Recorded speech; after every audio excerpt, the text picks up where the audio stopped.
Just the knee. I don't really have any more information. Is it a new injury or? No, same thing. Yeah. What happened with Bo Leonard? I think he got his thumb. What's been going on with Brennan Jackson? He got a little bit of a soft tissue injury.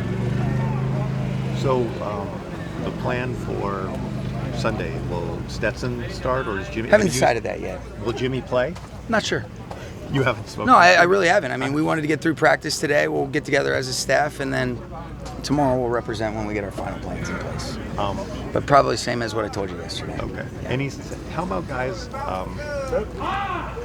Jared Verse, Braden Fisk, those kinds of players who strike me as guys I'll that talk will to be the coaches about that. Like I said, we wanted to get through today, and then we'll kind of finalize those plans once we go through tomorrow and this evening. Is there anybody other than the people you mentioned Thursday who won't play due to injury, as far as guys who are expected to play in preseason? You know what? I'll have to get back to you on that one.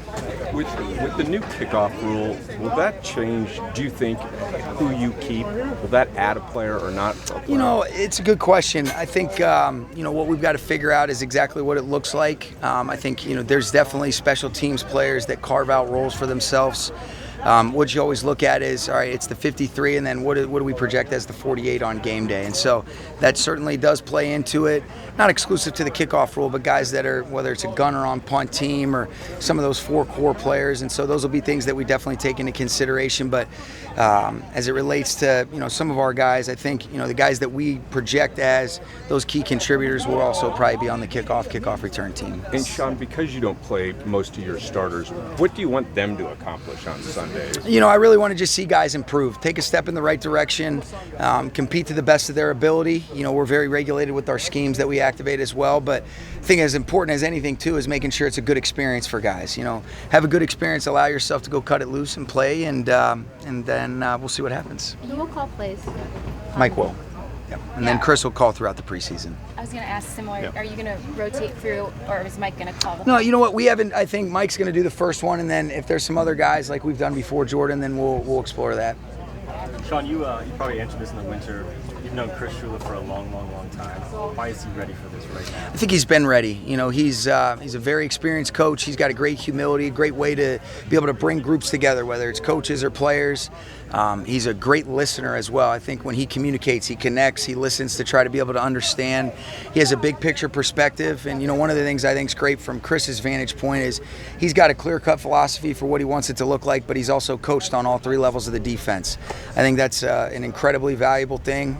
We have a great rapport, not just as friends. Obviously, I trust him tremendously, but the way that he sees the game. And I think he's done a great job with our coaching staff, with our players, and I'm excited for him. When you have guys who have played together like Jared Verse and Braden Fisk before, where do you see that show up? I think when they rush together, I think what you saw a lot, Sarah, when they were at Florida State is just the comfort where, you could see they got a little bit of ownership and autonomy, especially in the known pass situations, to be able to play off of one another with some of the 2-man games. They attracted a lot of attention.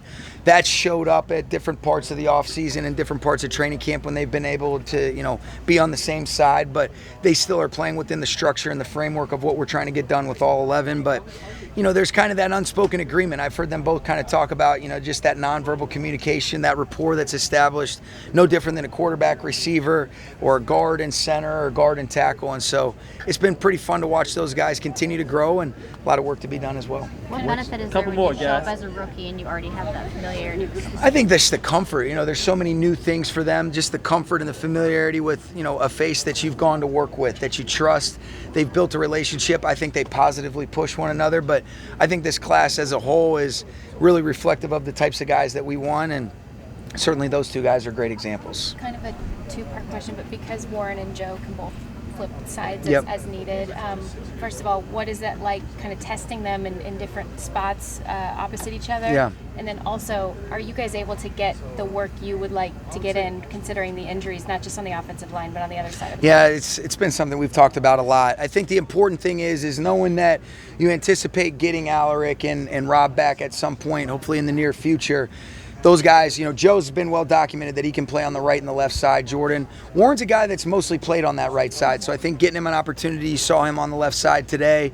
Joe was on the right side. And so I think to develop that depth, Joe's obviously a guy that's started at 3 different positions in wins for us last year. And, so that was kind of the thinking of just getting guys comfortable.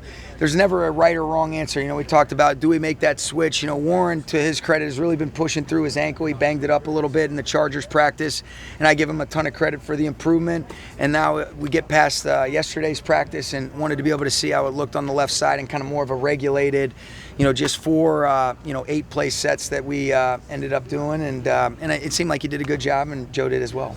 What do you want to see from Stetson in tomorrow or Sunday and through the preseason? I think command, control, being able to get in and out of the huddle. I mean, there's so much, Gary, that goes into the quarterback position in regards to, just calling the play, getting up to the line of scrimmage, making sure that everybody's set, sending any sort of motion, and then being able to just play and trust your instincts after the snap. But want to be able to see that, and I want to see him be able to go enjoy his opportunity to go compete.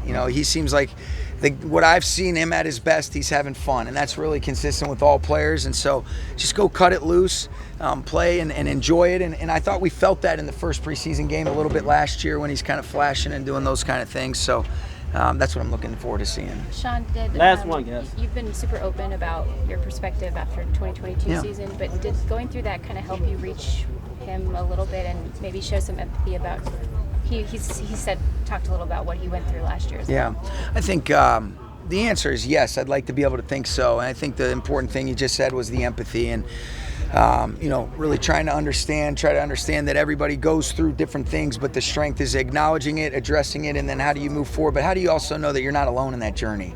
How do you know that people are willing to put their arm around you? How important it is to really make sure that you surround yourself with people that love you unconditionally. And I think it was good for him to be able to get a reset. And he's, most importantly, he feels good as a person. That makes me really happy. And so, I'm looking forward to watching him just go out and play. And when he does go out there, he's got a nice swagger and a charisma about himself that is fun to watch. And, that's what I'm hoping we'll be able to see. And, guys play well around him as well. Okay? Thanks, guys.